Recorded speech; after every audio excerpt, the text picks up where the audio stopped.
China grew to the point where their internet was dominated by the central authority, we found ourselves blocked from a huge level of resources of actually very prescient and psychically oriented people that was very nice to mine, and now it's been blocked to us. So there are issues in the future.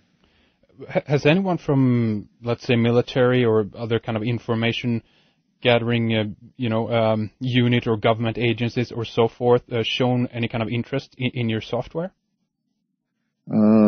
That's kind of that's a question I hesitate to answer directly because there's sort of a yes and a no component to it. Yes, we have a number of military people that are subscribers and they read it. I'm sure a number of the more shadow government kind of people are also subscribers and read it, as well as those that are, outspokenly at .mil addresses. But in an official sense, no, we've never had any of the, big SUVs drive up and a cadre of officials come on out and say, hey, let's talk.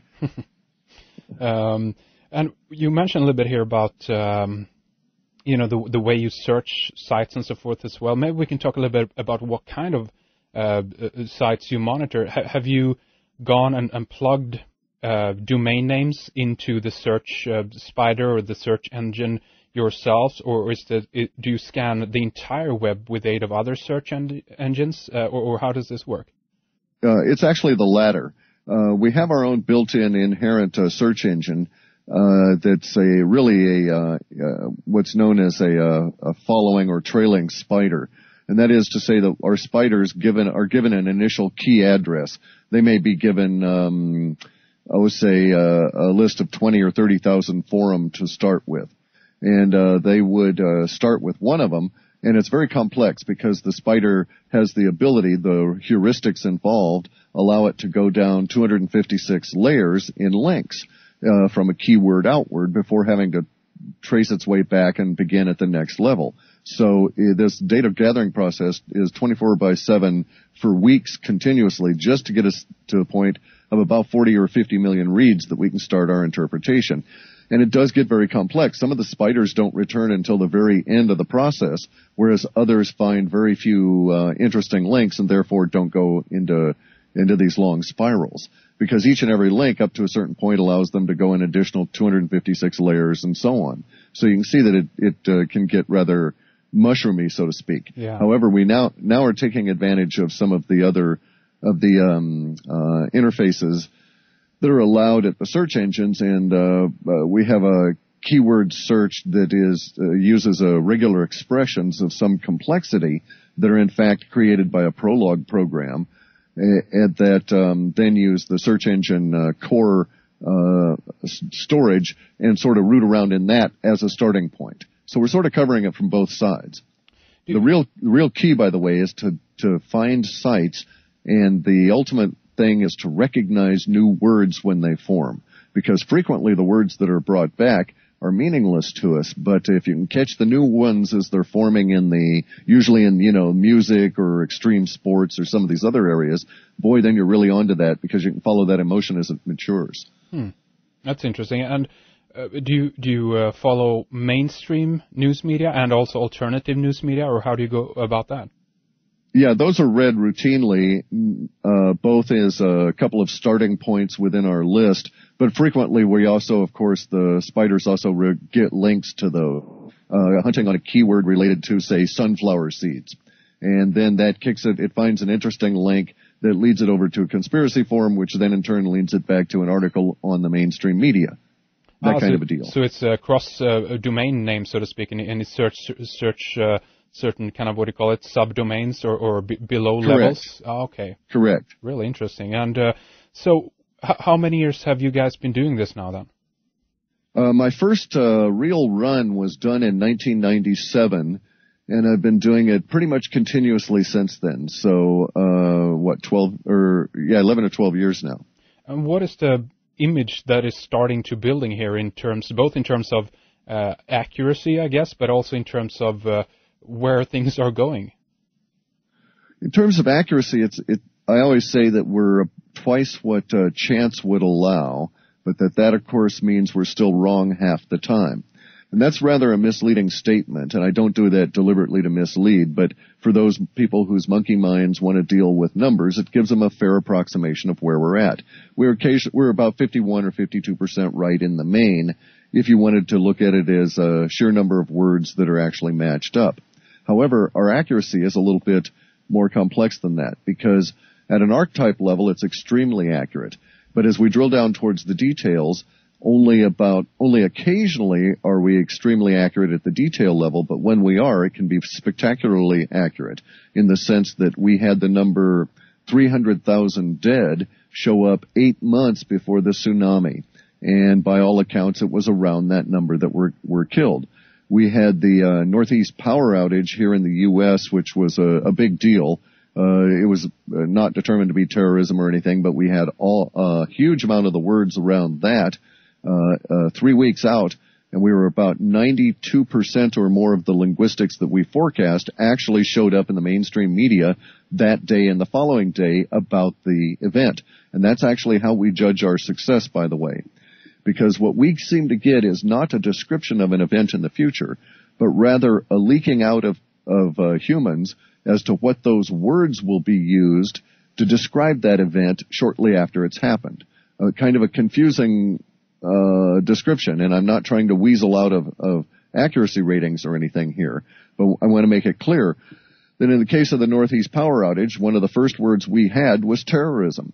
And it was determined not to be a terrorist event, but that didn't matter because on everybody's lips, the instance that the power was lost all through the northeast part of the United States, instantly everybody thought it was a terrorist act. So that also showed up in the media. So we got that word accurately, even though in fact the event had nothing to do with terrorism. Again, that sort of makes sense? Absolutely, and that's very interesting. So how does it deal with things in regards to what actually happens, so to speak? Because again, let's say there are going to be certain events which are more difficult to track down the origins of, or what actually happened, who was behind it, and so forth. Are there any clues here hidden in regards to who or what might be behind an event? We have some of that, but it's not an area I've ever pursued, more due to lack of time and the pressures of other chores than any other reason. So it's not like I was particularly afraid to go and look at that, but it was never particularly a personally profitable or pleasing kind of a road to go down, if you understand what I'm saying. And there's so many events that are pressing on us. And gathering the data, you have to understand that our data is actually sliced at the broad level into two categories. What we determine, or what we call emotionally building or tension building language, and emotionally releasing language. But within those categories, sliced a different way, all of the data falls into groups that we call immediacy, short-term, or longer-term values. And the immediacy values are where we get all of the really interesting detail that provide us a really substantial number of our hits. The problem is that the immediacy data is effective from about 3 days from when we find it out to about 3 weeks. So just the interpretation, just the gathering and then the interpretation process means that frequently we'll see stuff in the immediacy data, but it's already occurred. And of course, there's no point in forecasting something that's already happened. That's right. So what we do then is call it racing time.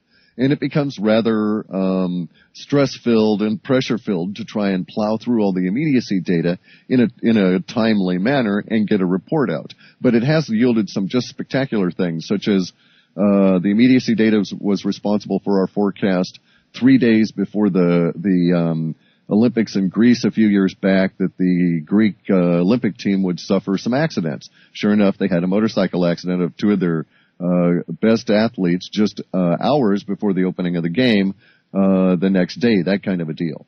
So it's very accurate and can provide some just staggering insights. Now, the reason I think it's very accurate is an aside that is interesting as well, because it goes back to the idea that everybody is psychic, and to a certain extent, most people don't know it, even if they wouldn't even allow that they're psychic. Even if they deny it, they are.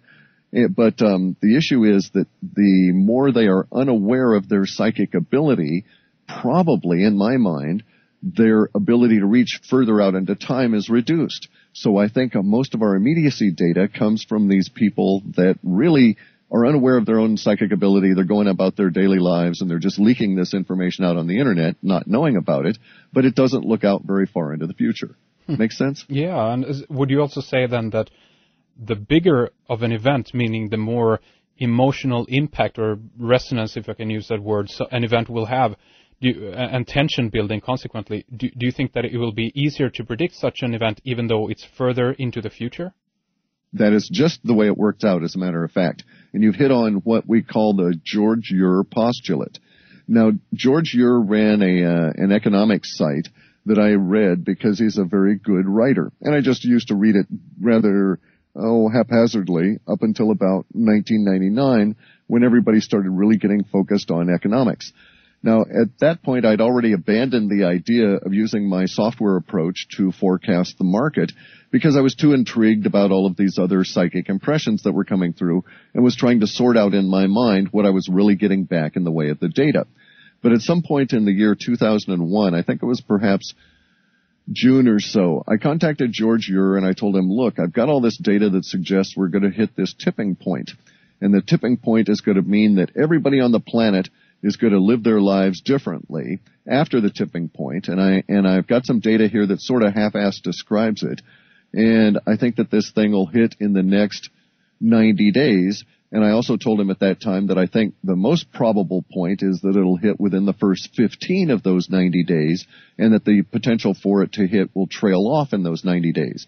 This is a key part for me because what I was getting to is this idea of sort of a feedback loop. It turns out that I was forecasting the tipping point that occurred emotionally with the attacks on 9/11. Mm-hmm. But because of the way I had my mathematics, I thought it would happen in earlier part of summer. If I had reversed my math, I would have seen that the weighted potential would have been in the last 15 days of that 90 days, which would have gotten me in the framework of the 1st of September to the 15th, and I would have been bang on, so to speak, no pun intended, on that particular day. Now, we've used that feedback approach to develop, as the words appear, we're able to refine the emotions and put them back into the lexicon, and we call it tuning the lexicon, and it gets rather intense. But getting back to the George Ure postulate, George was brought into the project at that point because we posted this on his site, and he's maintained it at his site at urbansurvival.com ever since our original posting in June or July of that year. And he has maintained a historical record of our forecast because my goal was always to be intellectually honest about this. I didn't know where it would lead, but there was no point in trying to fudge the numbers or make it something that it wasn't. And I really wanted it. It was very tedious to do, and I kind of really wanted it to crap out on me if it was going to.